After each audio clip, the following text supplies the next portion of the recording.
Seguimos con las infecciones. Probablemente estos temas los van a volver a tocar en neumología. Pero este curso de infectología justamente es eso, ¿no? También cuando hagamos infecciones del sistema nervioso, se va a volver a tocar en neurología. ¿A dónde quería llegar? Como le dije la vez pasada, ¿por qué estos médicos salieron buenos de esta facultad? Porque han repetido 50 veces lo mismo, o sea, la primera vez no le quedó, la segunda vez le quedó, entonces vamos a ese aspecto, pero es parte del curso esto de infectología, que van a haber infecciones del sistema nervioso central, infecciones ahora de pulmonares, infecciones cardiovasculares que van a ver con el doctor Mercado, y así infecciones. Pues un curso bastante extenso, ¿no? Entonces, ahora lo que vamos a ver pues es algo muy frecuente dentro del campo de la medicina, como son las bronquitis. El paciente tiene tos, todo está nomás, no tiene tos, probablemente tenga bronquitis, ¿no? Entonces, diríamos que la bronquitis, en cuanto a la definición, la bronquitis aguda es un síndrome autolimitado caracterizado por tos aguda, con o sin esputo, pero sin signos de neumonía. Bronquitis aguda se refiere pues, a este síndrome que se diferencia pues, por ese proceso que se autolimita, ¿no? ¿Ya? Y todo lo que termina en itis es inflamación, entonces inflamación pues, de los bronquios, así de simple, ¿no? Entonces, acá algo característico es la tos seca, o puede también ser productiva, que puede durar menos de 3 semanas, es más prevalente en invierno y causada principalmente por virus. La tos aguda es uno de los motivos más frecuentes de las visitas al médico en todos los grupos de edad. Los datos sobre la incidencia pueden ser imprecisos, debido a muchos síntomas se superponen con las del resfriado común, la neumonía y también el asma, sobre todo en lugares que son bastante húmedos. La etiología microbiana, que entra en este capítulo, diríamos que a partir de que no se ha podido descubrir un patógeno específico, la mejoría de la serie de casos que se presentan en este campo, se cree que la mayor parte de estos casos, la bronquitis aguda, está causada por un amplio rango de virus.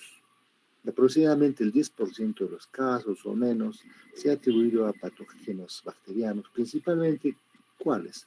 El Mycoplasma pneumoniae, la Camidofila pneumoniae, la Bordetella pertussis. Sin embargo, durante la evaluación de la enfermedad debía tenerse en cuenta el incremento reciente de los casos de tosferina en adolescentes y adultos. La proporción relativa de casos causados por patógenos diferentes varía según la edad y la estación estudiada, por lo que es importante también que se influyan los métodos diagnósticos utilizados en las pruebas moleculares, más que en los cultivos estándar. Se pueden identificar un mayor número y un rango más amplio de patógenos víricos, especialmente en los adultos, en los que muchas enfermedades representan las infecciones por virus pediátricos, ¿no?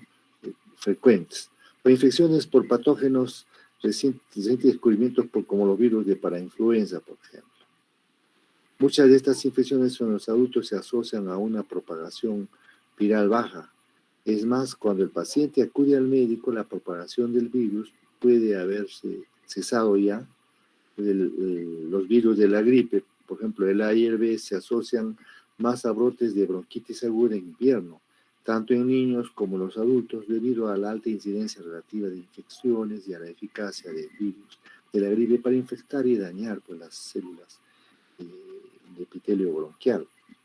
Aunque la tos se asocia a la mayoría de las infecciones por coronavirus y rinovirus, pueden estar causadas por congestión postnasal.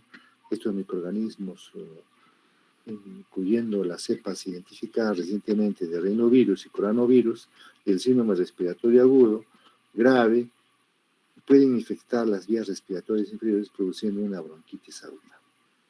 Los enterovirus, principalmente los ecovirus y los coxavirus, pueden causar bronquitis aguda.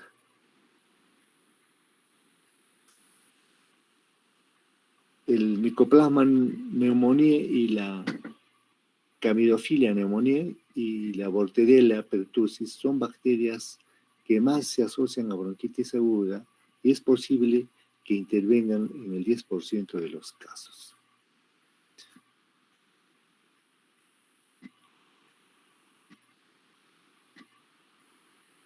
En cuanto a la patogenia de la bronquitis aguda es el resultado de la combinación de la citopatogenicidad directa del patógeno y la respuesta inmunitaria del huésped.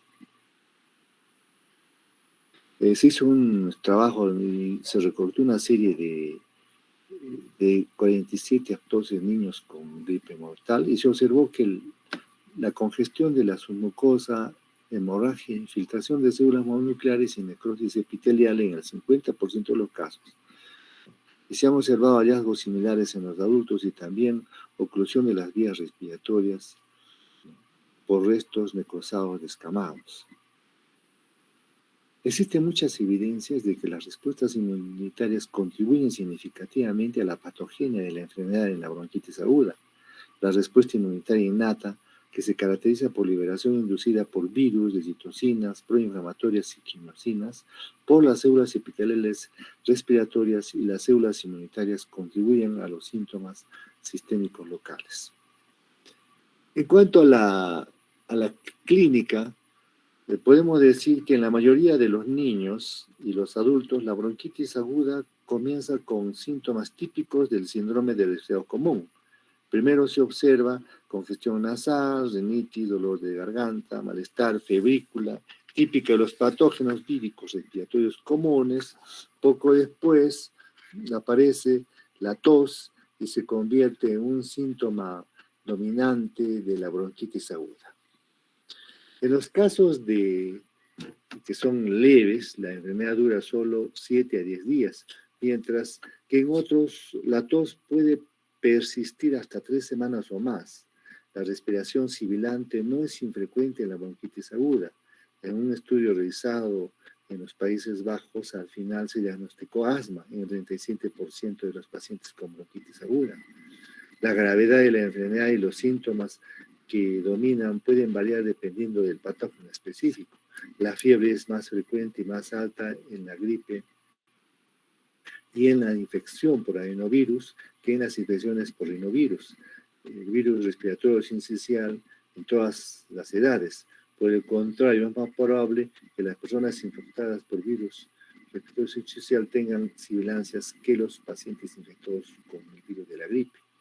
Varios factores del huésped, como la edad, las enfermedades de base y el estado inmunitario y factores del entorno, como ser fumador pasivo, pueden influir en la presentación clínica y en la gravedad de la enfermedad. En cuanto al diagnóstico, ¿cómo hacemos este diagnóstico? Porque ustedes están viendo aquí, se ha hecho este cortecito donde se ve la inflamación, ¿no?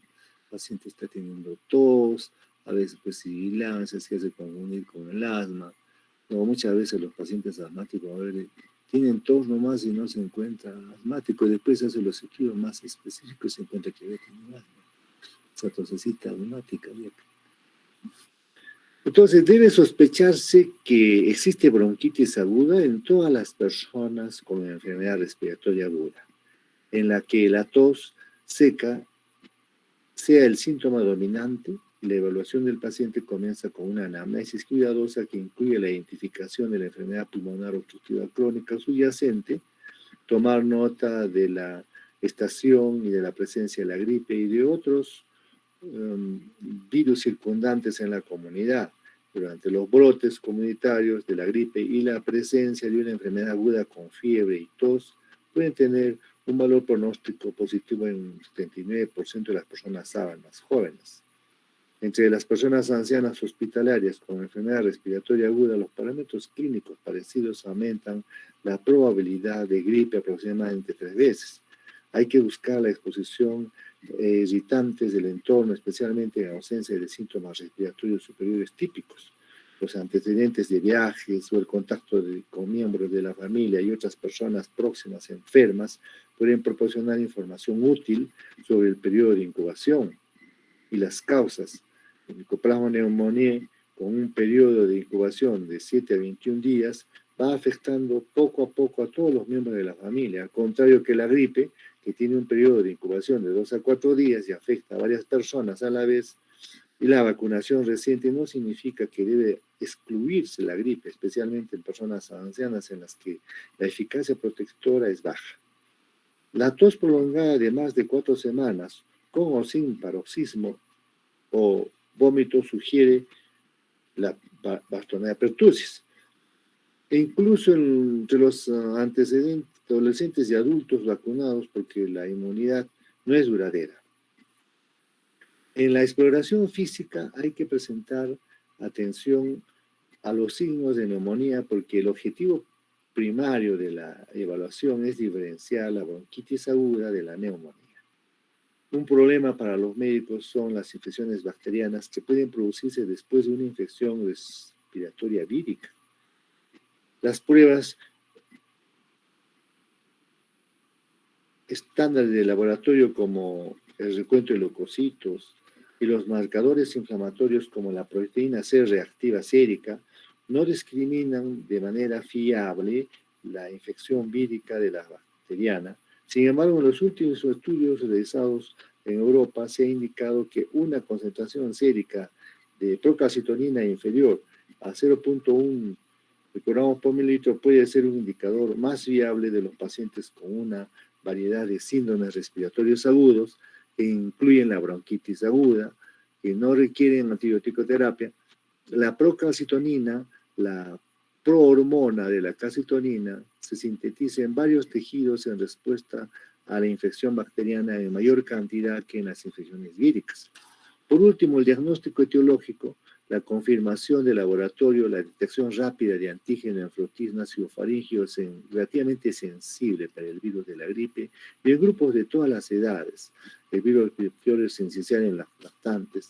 Y para identificar otros patógenos víricos son necesarios los cultivos tisculares o la reacción en cadena polimerasa, la transcriptasa inversa, ¿no?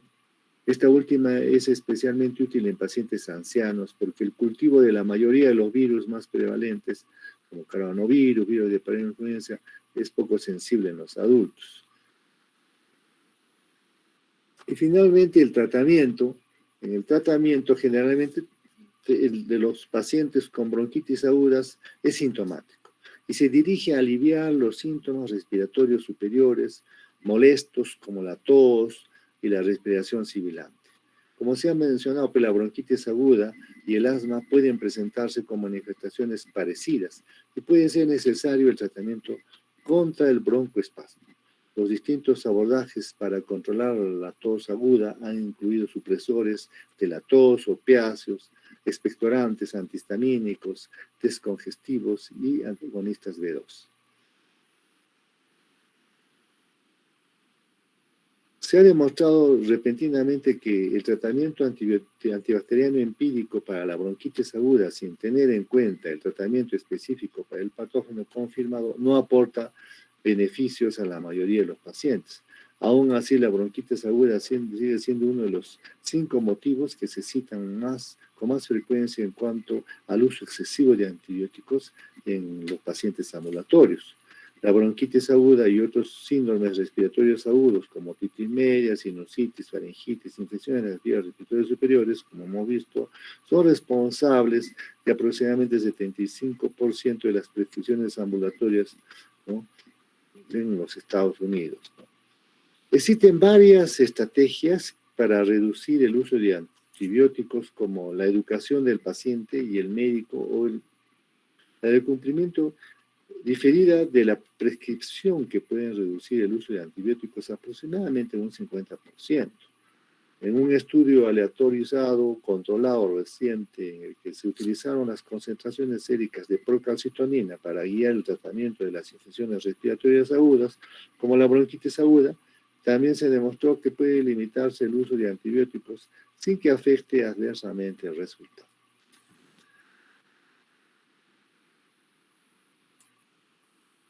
El EPOC, como su nombre lo dice ahí, enfermedad pulmonar obstructiva crónica. ¿Qué cosa es el EPOC? Enfermedad pulmonar obstructiva crónica con limitación irreversible del flujo de aire, con disminución del volumen expiratorio forzado en un segundo, y el cociente de la capacidad vital forzada. La exacerbación aguda viene indicada por un cambio agudo desde el estado basal del paciente con aumento de la disnea del volumen de esputo o purulencia del esputo. El número de cambios clínicos define la gravedad. En cuanto a la epidemiología,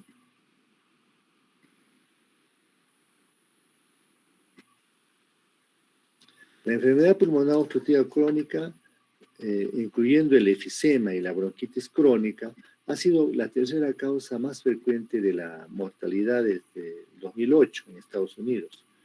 Se convertirá en la tercera causa de mortalidad en todo el mundo antes, ¿no?, del 2020, decían, ¿no?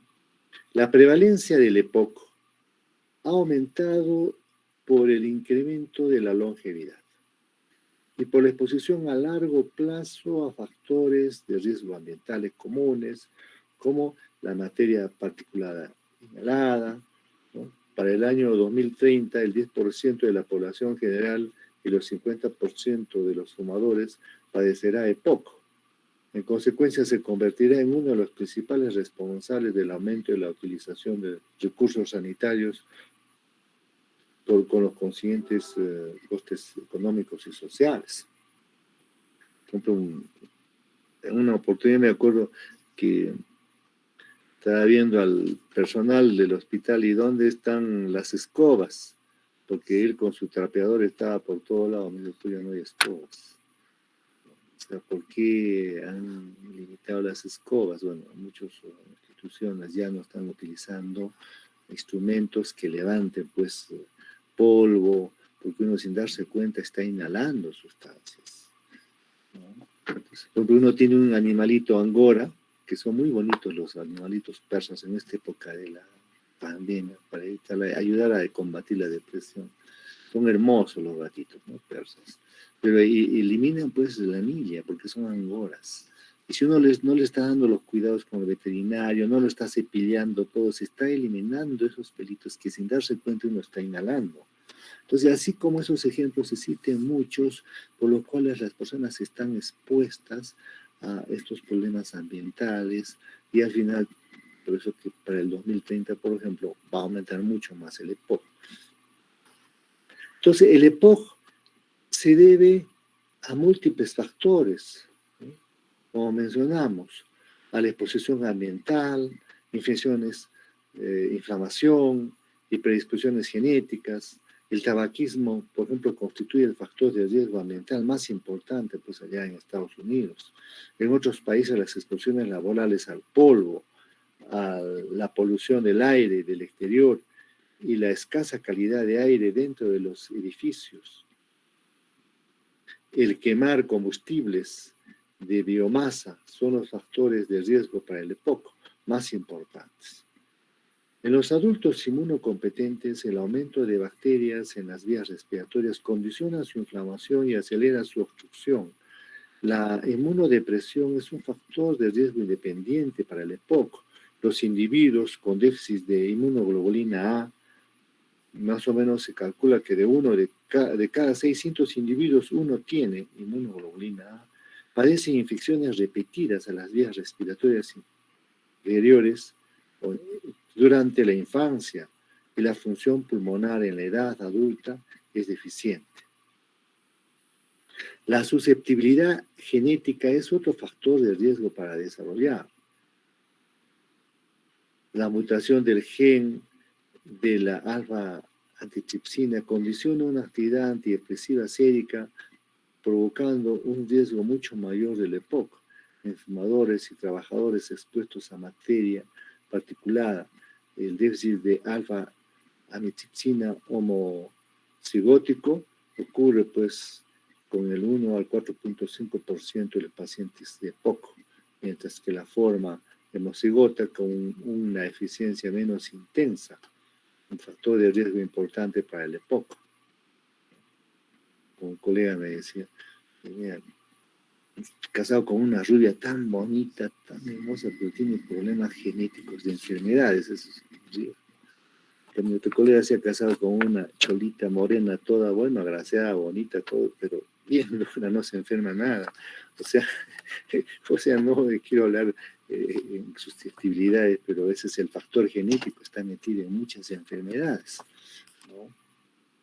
Una situación socioeconómica deficiente, el asma crónico, el retraso del crecimiento fetal, una nutrición deficiente y los antecedentes de tuberculosis con otros factores de riesgo para el EPOC. Las exacerbaciones agudas de la EPOC generan una morbimortalidad notable. Entre los factores de riesgo están infecciones virales y bacterianas, cambios en las condiciones ambientales como la contaminación urbana, reflujo gastroesofágico. Y dentro de la clínica, podemos decir que los pacientes con EPOC suelen manifestar disnea progresiva, tos y producción de esputo.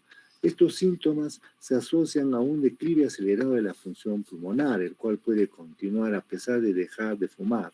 La disnea suele empezar durante el ejercicio, pero puede aparecer con esfuerzos mínimos o inclusión en reposo y a medida que progresa la enfermedad. La tos y la producción del esputo suelen ser intermitentes y más acentuadas por la mañana.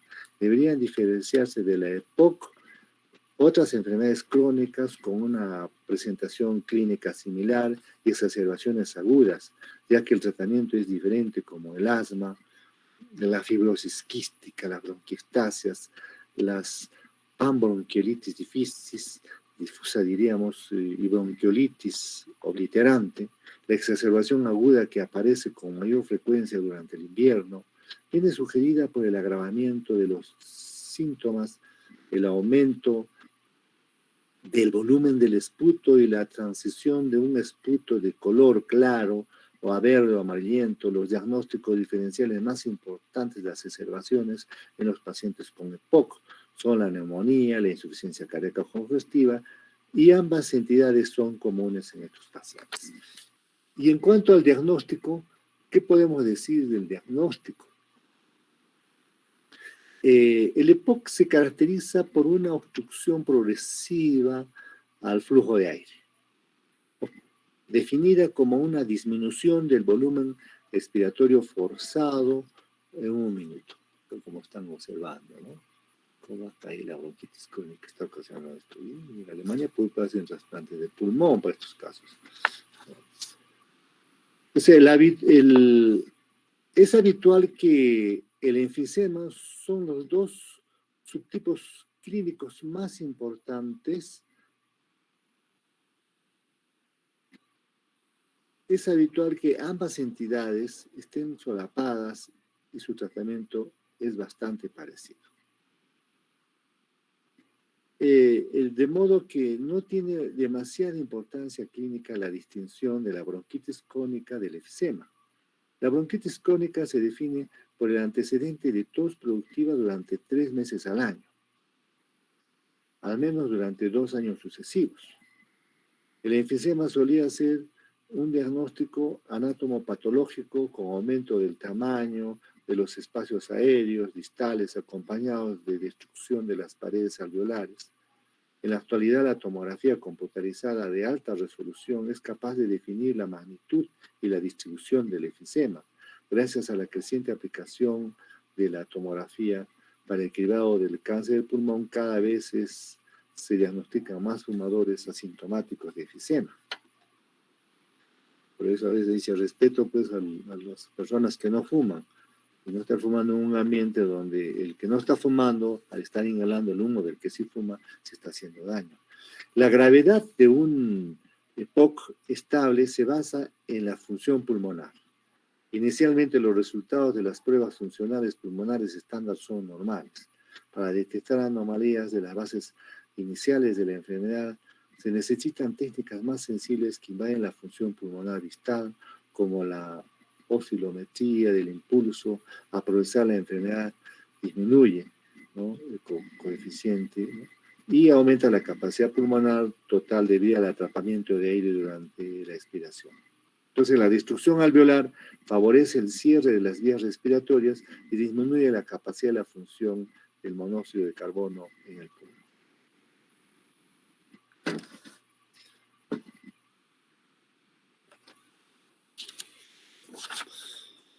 En cuanto a la fisiopatología, podemos decir que el deterioro de la función pulmonar se debe a la destrucción y remodelación de las vías respiratorias de pequeño y gran calibre, secundarias a inflamación crónica causada por interacciones complejas entre el ambiente y la mucosa de las vías respiratorias.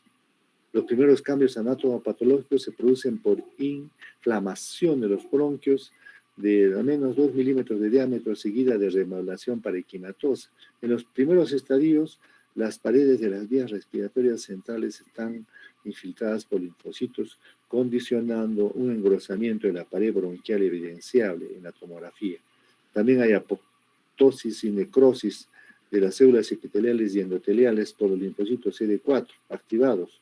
Los neutrófilos adquieren notoriedad y a medida que progresa la enfermedad y liberan elastasis provocando destrucción parenquimatosa. La lesión persistente de las vías respiratorias también produce metaplasia escamosa con pérdida de la función ciliar de los segmentos bronquiales afectados. La enfermedad de las vías respiratorias de pequeño y gran calibre contribuyen a la obstrucción del flujo de aire y a la heterogeneidad de la ventilación. En la EPOC también puede desarrollarse hipertensión pulmonar secundaria a la pérdida del lecho capilar pulmonar. La hipoxia crónica también produce broncoconstricción, condicionando la aparición, a medida que progresa la enfermedad. Las exacerbaciones frecuentes del EPOC contribuyen aún más al incremento de la inflamación pulmonar y a la pérdida persistente de la función pulmonar.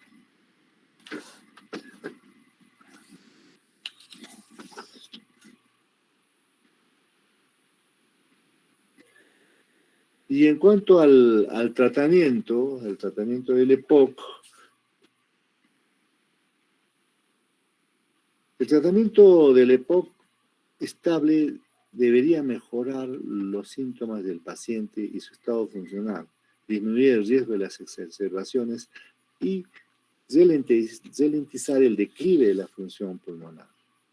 El abandono del consumo de tabaco y la evitación de exposiciones ambientales son dos intervenciones más importantes para prevenir la producción de la enfermedad.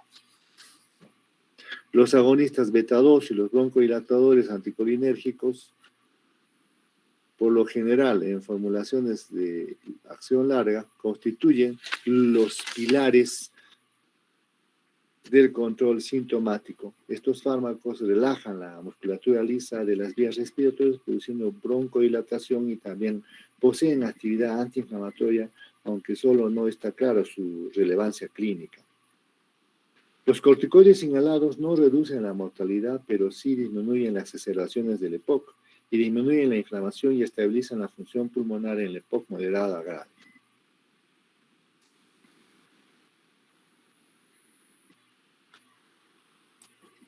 La bronquiolitis.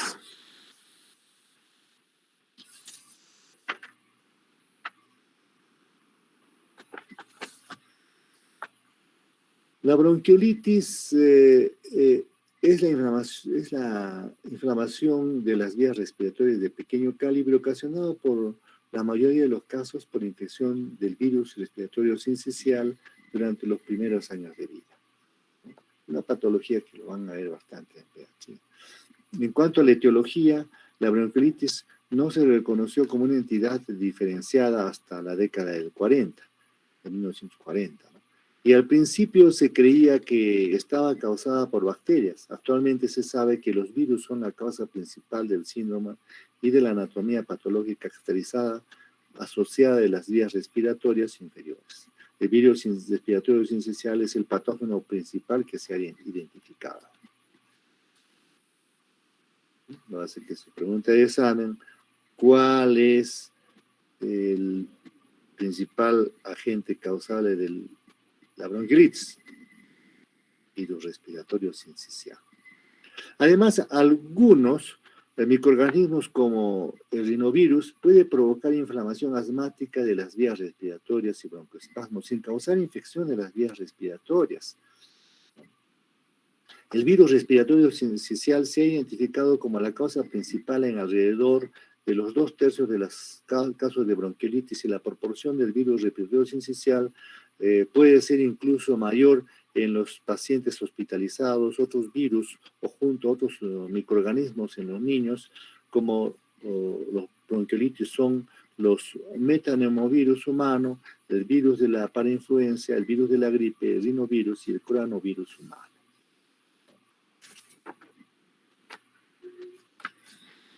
En cuanto a la epidemiología, la bronquiolitis muestra un patrón estacional anual que varía según la geografía y el clima.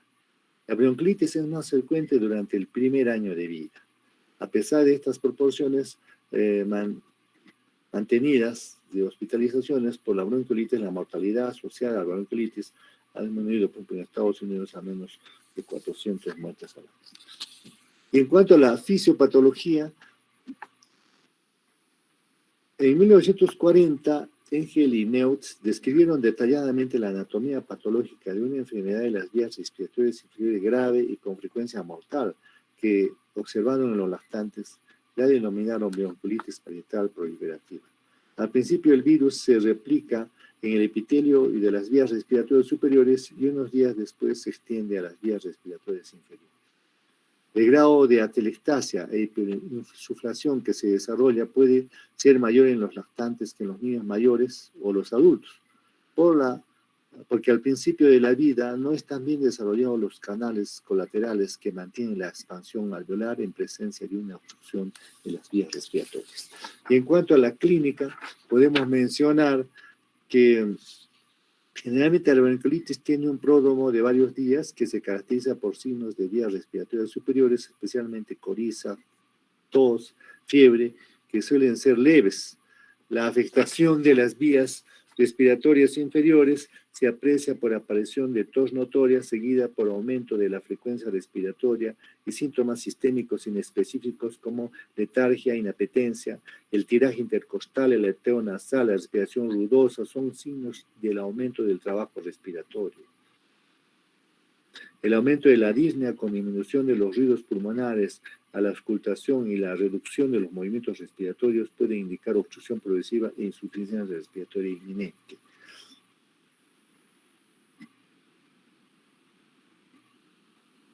Y en cuanto a las complicaciones se asocian a la bronquiolitis, son más frecuentes en los lactantes en los primeros meses de vida, en los lactantes prematuros y en los niños con trastornos crónicos cardíacos pulmonares por inmunodeficiencia. En cuanto al diagnóstico, en la mayoría de los niños la bronquiolitis puede diagnosticarse por hallazgos clínicos epidemiológicos característicos.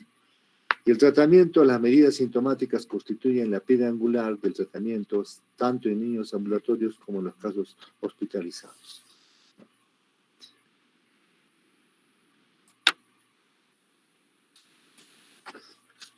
La neumonía aguda es una patología que ustedes pues la van a tener que conocer bien, pan de cada día, ¿no? Acá estamos observando el velamiento, por ejemplo, de esta enfermedad.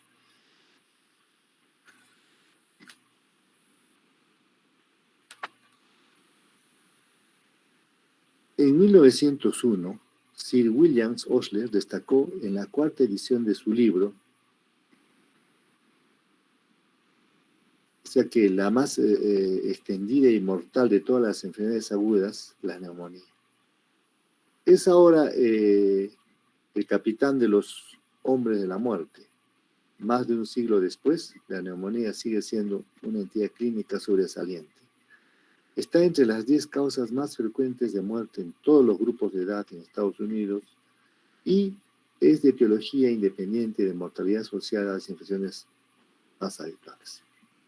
Dice que si a 10 personas le dan neumonía, no le den tratamiento, nada,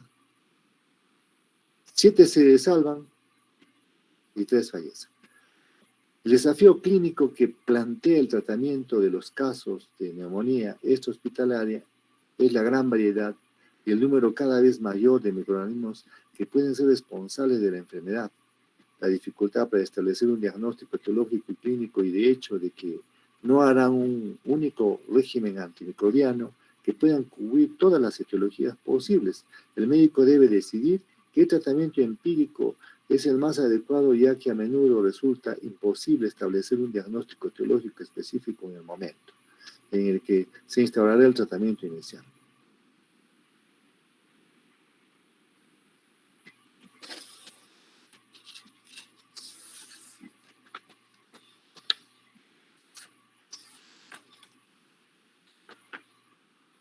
Tenemos que ver las defensas del huésped y la patogenia.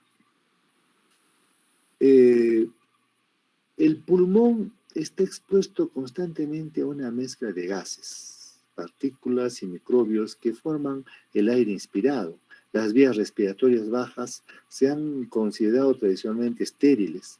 Si bien en estudios recientes, mediante técnicas no dependientes del cultivo, se han demostrado la presencia de una microflora similar en las vías respiratorias altas y bajas de las personas sanas, aunque la concentración de microorganismos es menor en el pulmón en individuos con enfermedad pulmonar obstructiva crónica y en los pacientes con fibrosis quística, se han demostrado una microflora más compleja y también puede haber variaciones notables en la microflora en ubicaciones diferentes en el interior de los pulmones de cada persona. El desarrollo de una infección pulmonar aguda indica el defecto de la defensa del huésped, una exposición y un microorganismo particularmente virulento o una inoculación extremadamente intensa. Los microorganismos infecciosos llegan a las vías respiratorias inferiores a través de la aspiración de la microflora residente en las vías respiratorias superiores, de la inhalación del material en aerosol o con menos frecuencia de la diseminación metastásica pulmonar por vía hematógena. Hay una serie de sistemas de defensas. Por ejemplo, el sistema de defensa pulmonar está constituido por la inmunidad innata y adaptativa formada por barreras anatómicas y mecánicas. La inmunidad humoral, la inmunidad mediada por células, por la actividad de los factores o de los fagocitos. Las vías respiratorias superiores, incluidas la nasofaringe, la orofaringe y la laringe, son las primeras que se exponen a los microorganismos inhalados. La mucosa contiene epitelio ciliado y células productoras de moco. Los microorganismos atrapados se eliminan por medio de medios mecánicos a través de la nasofaringe mediante la expulsión o deglución. La orofaringe y el flujo de saliva, la descamación de las células epiteliales y el producto local de complemento y la interferencia bacteriana con la flora reciente actúan como factores importantes en la defensa local del huésped.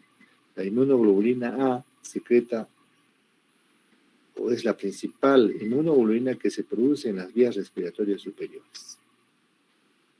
Las personas que tienen deficiencia de esta inmunoglobulina son propensas a este tipo de patógenos.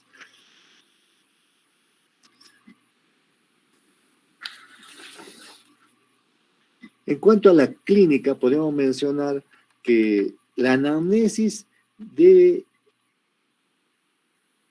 intentar definir varios aspectos. Los síntomas compatibles con el diagnóstico de neumonía, el entorno clínico en el que se ha producido dicho trastorno y finalmente los defectos de las defensas del huésped que podrían disponer al desarrollo de neumonía. Y también considerar que las posibles exposiciones a microorganismos específicos. Los síntomas respiratorios más frecuentes en las consultas de atención primaria, pero no suelen deberse a la neumonía. Al analizar los datos a lo largo de más de 9 años, desde 1980 a 1994, se comprobó que cada año se producen entre 5 y 10 millones de consultas a atención primaria por tos, y solo el 4 a 6% se debía en realidad a una neumonía. Por tanto, es preciso realizar un esfuerzo serio para diferenciar la neumonía de otras posibilidades diagnósticas con las que se puede confundirse. Se debe buscar datos clínicos de neumonías relacionadas con las vías respiratorias como tos, producción de esputo, disnea y fiebre. Hay que saber que suele haber síntomas no respiratorios como fatiga, sudoración, dolor de cabeza, náuseas y mialgias y en ocasiones dolor abdominal y diarrea. Al envejecer disminuye la incidencia tanto de síntomas respiratorios como no respiratorios de neumonía. Por desgracia, los síntomas de presentación obtenidas a través de una anamnesis cuidadosa no siempre permiten diferenciar entre la neumonía y otros trastornos respiratorios. Los microorganismos etiológicos específicos de la neumonía se han asociado a ciertas enfermedades subyacentes, a varios grupos de pacientes. La neumonía por Micoplasma neumonía es más frecuente en poblaciones jóvenes, pero puede ser una causa de neumonía en pacientes mayores y requiere hospitalización. La neumonía por bacterias gram negativas puede afectar más a los ancianos, sobre todo a los que se encuentran debilitados a causa de enfermedades concomitantes o aquellos con cuadros lo suficientemente graves para precisar tratamiento en una unidad de cuidados intensivos.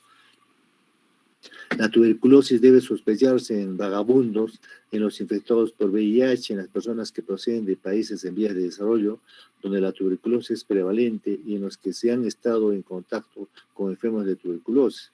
Durante las epidemias de la gripe se ha observado clásicamente la neumonía estafilocócica. Durante los últimos 20 años, estafilococo aureus resistente a la meticilina se han ido creciendo en importancia como la etiología de la neumonía asociadas a ventilación mecánica. Asimismo, desde finales de la década de los 90 han surgido cepas extrahospitalarias como causas infrecuentes pero importantes en la neumonía extrahospitalaria. Y se ha observado que la neumonía que producen con más frecuencia en pacientes con varias enfermedades subyacentes como insuficiencia cardíaca congestiva, diabetes, alcoholismo y el EPOC. Las manipulaciones dentales recientes, las dosis excesivas de sedantes, las convulsiones, el alcoholismo o la pérdida de la conciencia de cualquier etiología debe hacer sospechar una infección por anaerobios por aspiración del contenido oral. Es necesario comenzar de forma especial la relación entre la neumonía y los pacientes con EPOC. Aunque no hay estudios bien controlados, sí parece que estos pacientes aumentan la incidencia de neumonía. Sin embargo, puesto que el árbol traqueobronquial puede estar colonizado por estreptococo neumonía y hemofilis influenzae, en muchos estudios ha sido difícil distinguir con claridad la colonización e infección.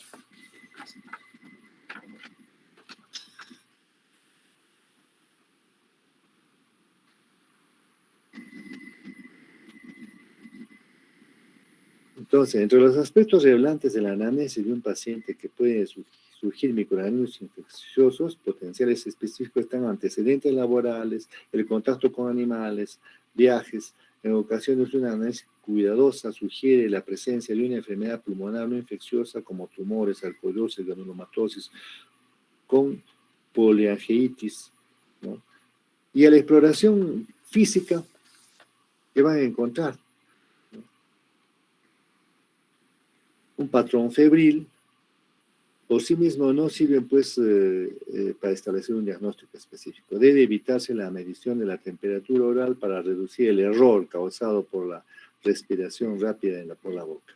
Para valorar la hidratación y el volumen de líquidos intravascular es útil registrar los cambios posturales de la presión arterial y la frecuencia del pulso.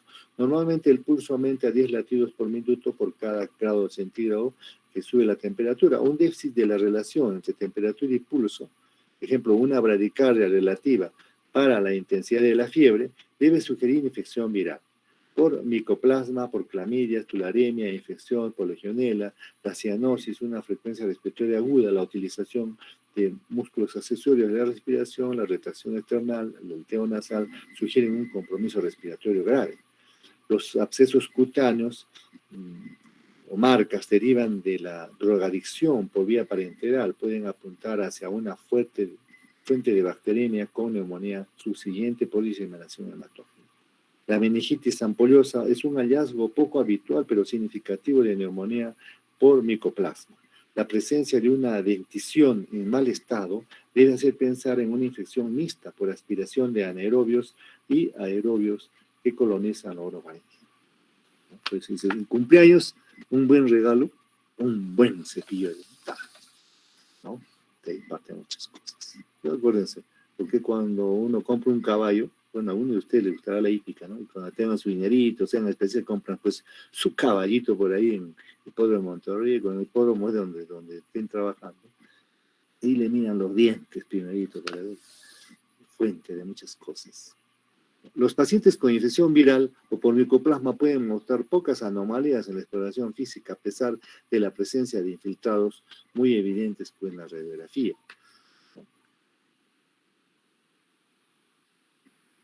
Pruebas diagnósticas nos pueden servir, pero la presencia de neumonía viene sugerida por características clínicas obtenidas en la anamnesis y una exploración física que ya han hecho, detalladas y confirman una imagen radiológica de tórax en la que se aprecia presencia de infiltrados.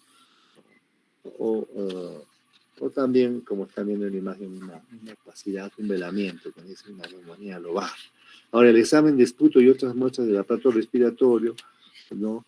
El esputo espectorado sigue siendo, pues, piedras angulares, ¿no? En la evaluación del laboratorio para neumonía, a pesar de que existe controversia, pues, sobre su sensibilidad y especificidad. El esputo mucoso rojo oscuro, esputo parecido a la jalea de Grosselia, sugiere una neumonía fofilanda, ¿no? Anteriormente decía esputo herrumbroso, ¿no? Como el ladrillo.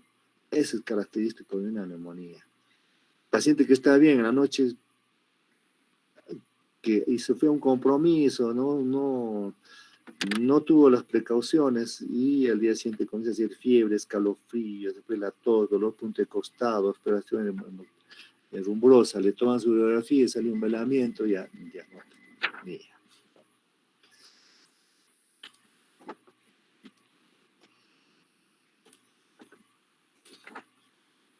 Existe una serie de síndromes dentro de este capítulo. Ustedes van en neumología, los neumólogos, cuando vean los especialistas, pues, por ejemplo, un tomo de 500 hojas solo sobre neumonía. Neumonía. Cuando tomen gastroenterología, hígado, otro libro de 2000 hojas, hígado, tan complejo que nadie quiere agarrar hígado. O sea, al final cada especialista tiene toda una biblioteca de su especialidad. O sea, la información es tan inmensa que no alcanza el tiempo. Por eso que tienen que haber especialistas y subespecialistas. Un neumólogo especialista excluido en nutrición que trabaja en UCI nada más, por ejemplo, en Estados Unidos, ¿no? Subespecialista, ¿no? Pero dentro de los síndromes neumónicos, por ejemplo, neumonía extrahospitalaria aguda, una larga lista de microorganismos bacterianos, micóticos, virales y protozoarios pueden provocar neumonía, puesto que en la evaluación inicial rara vez alcanza un diagnóstico etiológico específico. El tratamiento con antibióticos suele instaurarse por lo general en forma empírica. Clásicamente la neumonía extrahospitalaria se presenta en forma súbita con escalofrío, seguido de fiebre, dolor torácico, pleurítico, tos que produce esputo mucopurulento. Varios síntomas extrapulmonares se han asociado a la neumonía como fatiga, anorexia, sudoración, náuseas. El esputo es espeso y purulento y puede ser rojizo. Antiguamente, el 40 a 80% de los casos de neumonía respiratoria se deberían a neumonía.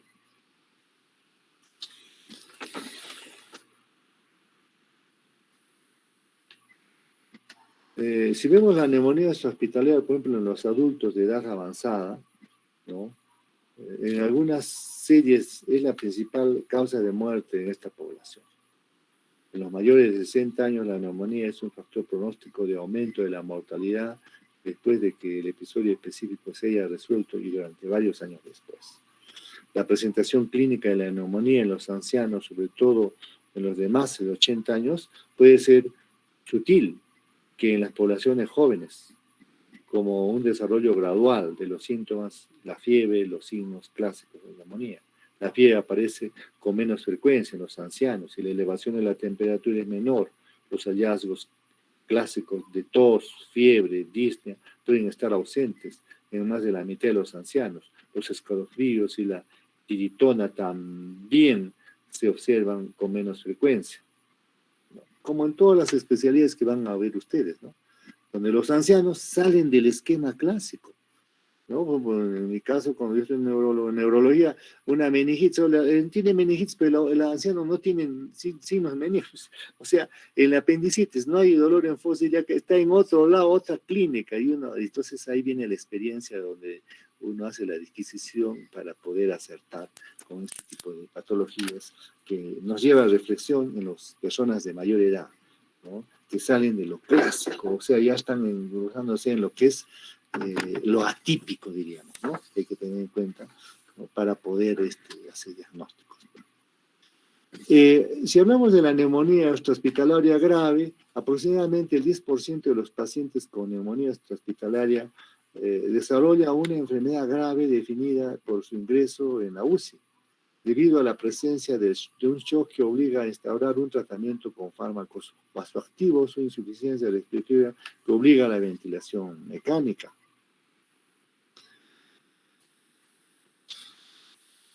Y sobre el síndrome de neumonía típica, a finales de la década de 1930 se habían definido a la mayoría de las causas bacterianas principales de neumonía. En 1978, Hobart y Rayman describió un pequeño número de pacientes con un cuadro clínico que era típico, en el que los episodios comenzaban con una enfermedad leve de las vías respiratorias seguidas de neumonía con disnea y sin esputo. Estudios posteriores demostraron que este síndrome puede deberse a diferentes patógenos, siendo el Mycoplasma pneumoniae, hemofilia, los virus respiratorios, las causas más importantes de neumonía típica. Otros microorganismos como la Chlamydia psittaci, la Frachinella tularensis, Mycoplasma tuberculosis, la Coxiella burnetii también pueden dar lugar a neumonía típica. En los pacientes con SIDA también deben incluirse el neumocistis y las micobacterias no tuberculosas, aunque en algunas series se ha demostrado que casi el 50% de los pacientes con neumonía extrahospitalaria tenían pruebas serológicas de neumonía por micoplasma o Chlamydia o ambas.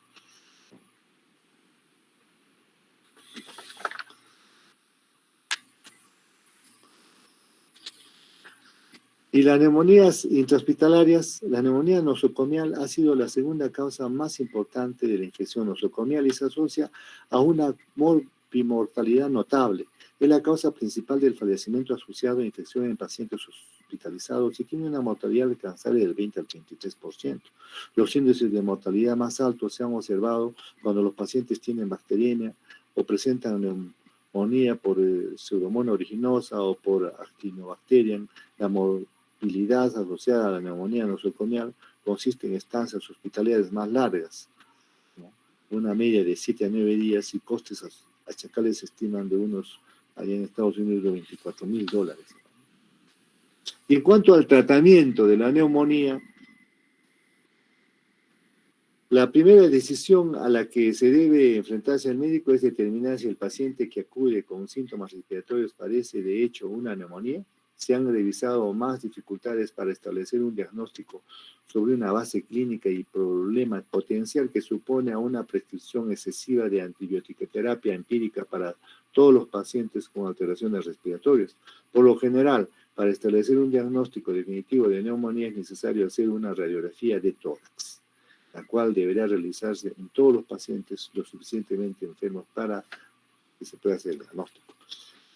Y en cuanto a la terapia antimicrobiana, aunque los casos leves se resuelven de manera espontánea, administrar antibióticos constituye la piedra angular. El tratamiento de la neumonía, ¿no? Al disminuir la carga antimicrobiana, la terapia antimicrobiana para reducir la duración de la enfermedad, el riesgo, las complicaciones, la tasa de la mortalidad. Si los estudios diagnósticos, como ya hemos descrito, pues dan lugar a una etiología probable, pueden instaurarse el tratamiento específico y es texto estrecho. Sin embargo, en la mayoría de los pacientes no suele establecerse con certidumbre un diagnóstico específico antes de iniciar el tratamiento, de manera que el régimen antibiótico debe elegirse empíricamente. Además, de dirigirse contra los patógenos más probables, las consideraciones más importantes en el momento de seleccionar los fármacos concretos para tratar la neumonía son la penetración intrapulmonar y los diferentes compuestos y sus características farmacocinéticas y farmacodinámicas.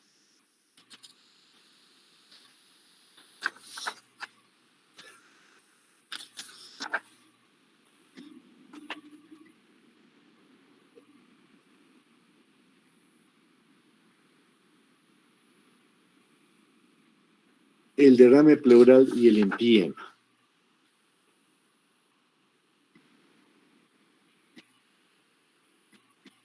El líquido en el espacio pleural puede ser transudado o exudado. Un derrame pleural con pus en el espacio pleural recibe el nombre de empiema. Y la tomografía computerizada es el mejor, o es lo mejor que se tiene, o mejor que la radiografía de tórax para distinguir líquido pleural de una neumonía y puede mejorar la visualización de tabicaciones o loculaciones en el interior de un empiema. En cuanto a la fisiopatología, cuando los derrames pleurales se desarrollan sin inflamación de las pleuras, los factores que pueden identificarse son el aumento de la presión hidrostática, la disminución de la presión oncótica, las alteraciones del drenaje linfático. Cuando no hay inflamación en el espacio pleural, contiene una pequeña cantidad de líquido pleural transudado con la concentración baja de proteínas de 1000 a 5000 células por milímetro cúbico, sobre todo linfocitos macrófagos y células mesoteliales. Por lo general no hay neutrófilos, además el líquido pleural infectado tiene pocas opsoninas y componentes del complemento imprescindibles para la función fagocítica óptima. La inflamación de la pleura y la integración de las bacterias, los lipopolisacáridos, las citoquinas, las quimosinas desencadenan cambios en la permeabilidad pleural. Esto ocasiona la patogenia, ¿no? Entonces, se ha descubierto que el líquido pleural de los pacientes que desarrollan derrames paraneumónicos poseen quimiotaxis para los neutrófilos cuando se compara con el líquido pleural recogido en pacientes con otros diagnósticos. En cuanto a la microbiología, la microbiología del empiema ha cambiado pues, espectacularmente en los últimos 50 años. En la era anterior a los antibióticos, el estreptococo neumonía era responsable del 60-70% de los casos. El estreptococo piógeno del 10 al 15% y el estafilococo aureus del 5 al 10%. En varios estudios recientes en adultos se ha mencionado que la microbiología del empiema puede diferir de las causas más comunes de neumonías bacterianas.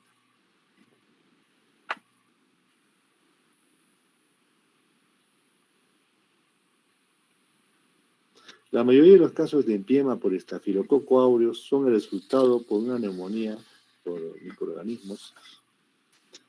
Y en cuanto a las manifestaciones clínicas, la respuesta pleural a la invasión microbiana puede dividirse en tres fases. La fase inicial o exudativa se caracteriza por una colección de líquido claro que fluye libremente con cifras bajas de neutrófilos, un pH superior a 7.2, niveles de lactato desogenasa menores de 1000 unidades por litro, valores de glucosa superiores a 60 miligramos por decilitro y cultivos negativos. La segunda fase o fibropurulenta se caracteriza por un aumento del número de neutrófilos y depósito de fibrina en la pleura con tendencia a la loculación. Los niveles de la glucosa pleural y el pH descienden, mientras que el valor del LDH aumenta.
menor de 10.000, transudado.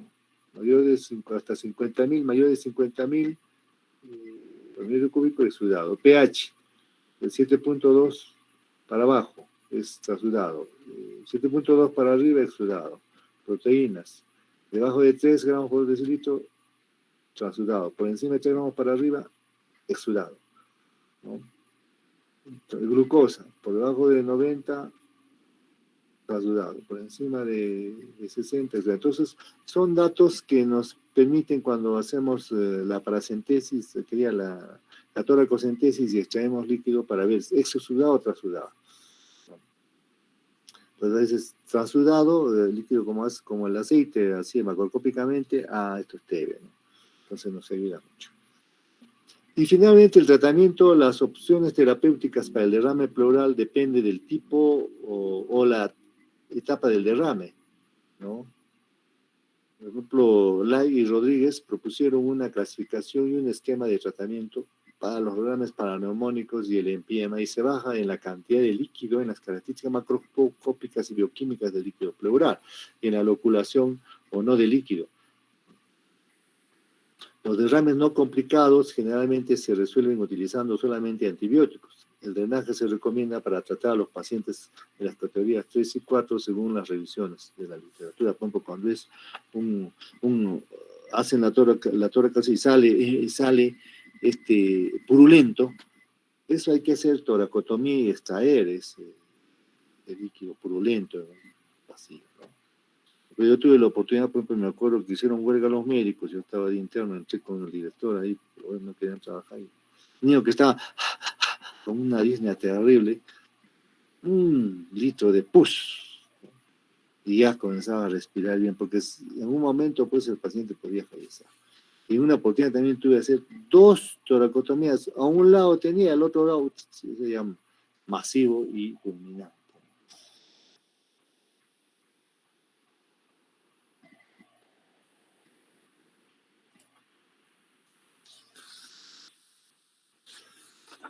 Y para terminar, veamos pues el absceso pulmonar.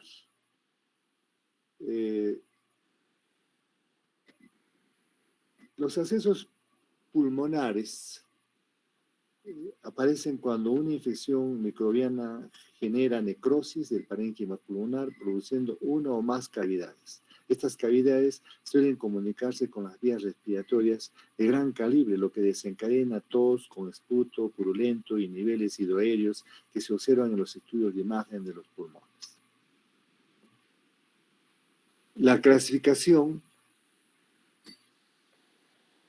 antes de que hubieran métodos fiables para determinar el crecimiento de las bacterias anaerobias, en muchos pacientes con abscesos pulmonares no se recogían patógenos del esputo expulsado con la tos. Se decía que estos pacientes tenían un absceso pulmonar inespecífico. Ahora está claro que en casi todos los casos los pacientes o las bacterias anaerobias eran responsables de estas infecciones. Los abscesos del pulmón se clasifican de diversas formas por lo siguiente. 1, por el microorganismo etiológico. Puede absceso pulmonar, anaerobio o absceso pulmonar estafilococo. 2, la presencia del esputo expectorado maloliente, absceso pulmonar pútrido.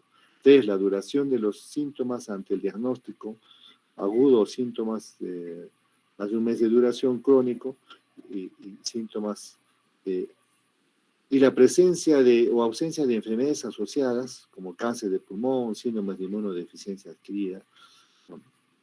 Por lo general, el término absceso pulmonar primario se emplea cuando se desarrolla un absceso en personas propensas a aspiración o en individuos con una salud relativamente buena. Alrededor del 80% de los abscesos pulmonares son primarios y aproximadamente la mitad de estos se asocia a esputo pútrido. En cuanto a la fisiopatología, la mayoría de los abscesos pulmonares aparecen como una complicación de una neumonía por aspiración y son infecciones polimicrobianas secundarias a bacterias anaerobias que normalmente se encuentran en la boca, ¿no? Las bacterias dan lugar a neumonía por aspiración y las bacterias responsables del absceso pulmonar y de las personas propensas a la aspiración casi son casi idénticas, lo que confirma el papel de antecedente de una aspiración en la patogenia de la mayoría de los accesos pulmonares. La lesión pulmonar por aspiración inicial puede deberse a una lesión química directa por el ácido gástrico aspirado o zonas de obstrucción secundarias a partículas aspiradas como alimentos o continuación que pueden producirse por una infección bacteriana secundaria. El paciente típico con acceso pulmonar tiene predisposición para la aspiración por trastornos de la conciencia. Algunas de las causas frecuentes de alteración de la conciencia en estos pacientes son el alcoholismo, 70%, convulsiones, ictus, la sobredosis de fármacos y anestesia general, ¿no? Recuerdo que el doctor Micheli, el profesor de Cayetano, en sus conferencias decía, háganlo sentar a los pacientes de COVID, que duerman sentados. ¿Por qué? Porque muchas veces los pacientes con COVID dormían de cúbito y se aspiraban. Entonces, y él manifestaba, salvaba mucho el pacientito solamente con noche, decir, háganlo dormir semisentados, ¿no? Para producir esas complicaciones pulmonares. Y en cuanto a la microbiología, podemos decir que hay una serie de gérmenes que se pueden manifestar ahí, como por ejemplo bacterias, hongos, parásitos. Por ejemplo, la microbacteria tenemos al tuberculosos y no tuberculosos, los hongos, también neoplasia, las vasculitis. Y hay una serie de gérmenes ahí, ¿no? Los anaerobios que se aíslan con más frecuencia son el Fusobacterium nucleatum, la Prevotella melanogénica y la Phinogolpia magma. En cuanto a la clínica, podemos decir que el acceso pulmonar primario por bacterias anaerobias y la microflora de la boca suele manifestarse de forma subaguda o indolente, con síntomas durante varias semanas o más. Por lo general, realmente hay fiebre, malestar, sudores nocturnos y tos con esputo purulento, dolor pleurítico frecuente. La pérdida de peso puede ser intensa, incluso en la ausencia de tumores malignos subyacentes. Casi nunca se ha informado de escalofríos intensos. Los pacientes suelen buscar asistencia médica cuando producen mucho esputo o desarrollan dolor pleurítico. El esputo presenta un olor pútrido en aproximadamente el 50% de los casos, y los pacientes o las personas que tienen un contacto íntimo con ellos pueden quejarse de olor desagradable del esputo o del mal aliento del paciente. En algunos casos hay hemoptisis con frecuencia existente antecedente de pérdida de conciencia como consecuencia de convulsiones o intoxicación. Finalmente, el diagnóstico. Por lo general, el diagnóstico se realiza mediante una radiografía de tórax en la que se aprecia una cavidad pulmonar con un nivel hidroaéreo, como están viendo ahí. Normalmente la pared de la cavidad es gruesa e irregular y a menudo hay un infiltrado pulmonar alrededor. El infiltrado suele localizarse en el segmento del lóbulo del pulmón y la adenopatía biliar no es sobresaliente. La afectación multilobular sugiere una alteración subyacente de los mecanismos de defensa del huésped. Y en cuanto al tratamiento, uno de los avances más importantes en el tratamiento de los accesos pulmonares primarios fue la generalización del uso de la penicilina. Aunque las sulfonamidas y los primeros antimicrobianos se usaron ampliamente, no habían demostrado ningún impacto en la morbimortalidad. Se demostró que la penicilina oral a altas dosis era sumamente eficaz, incluso en pacientes con un cierre tardío de cavidad del acceso. Incluso en pacientes durante muchos años, la penicilina se ha considerado el fármaco de elección para las infecciones por anaerobios, por encima del diafragma. Sin embargo, en las últimas décadas se ha constatado que muchos anaerobios y la microflora de la boca son, como las fusobacterias y los géneros de Prevotella y bacteroides no frágiles, producen penicilinasa.